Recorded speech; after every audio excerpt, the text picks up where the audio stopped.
सर्वांना श्री स्वामी समर्थ. तर तुमच्यासोबत एक नवीन रेसिपी शेअर करते आहे. सो ही रेसिपी मी सुद्धा आता सेकंड टाईम बनवते आहे. मी फुल ब्लॉगमध्ये सुद्धा तुमच्यासोबत शेअर केलेली होती. कढईमध्ये थोडंसं तेल घेतलं, त्याच्यामध्ये थोडीशी मोहरी, जिरं, नंतर थोडासा लसूण ठेचून टाकलेला होता. त्याच्यामध्ये अगदी बारीक चॉप केलेला कांदा टाकायचा.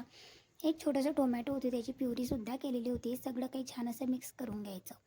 मिक्स करून झाल्याच्या नंतर आपल्याकडे जे पावडर मसाले आपण वापरतो घरामध्ये, धनापूड पावडर, गरम मसाला, मीठ किंवा हळद वगैरे, किचन किंग गरम मसाला, हे सर्व काही पावडर मसाले याच्यामध्ये ॲड करायचे. मीठ थोडं लवकर टाकायचं, जेणेकरून छान असा मऊसूत कांदा हा लवकर होतो.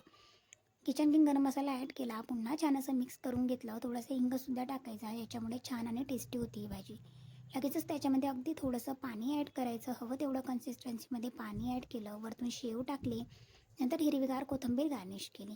एवढ्याच पाण्यामध्ये 2 मिनटासाठी भाजी शिजू द्यायची. अगदी टेस्टी भाजी होते. नक्की ट्राय करून बघा ही रेसिपी. मी सुद्धा अशीच करून बघितलेली होती फर्स्ट टाईम, आणि आता आवडली तर पुन्हा करते आहे. गरमागरम चपात्या बनवल्या आणि जेवण केलं. असा संपवला आजचा दिवस. बाय.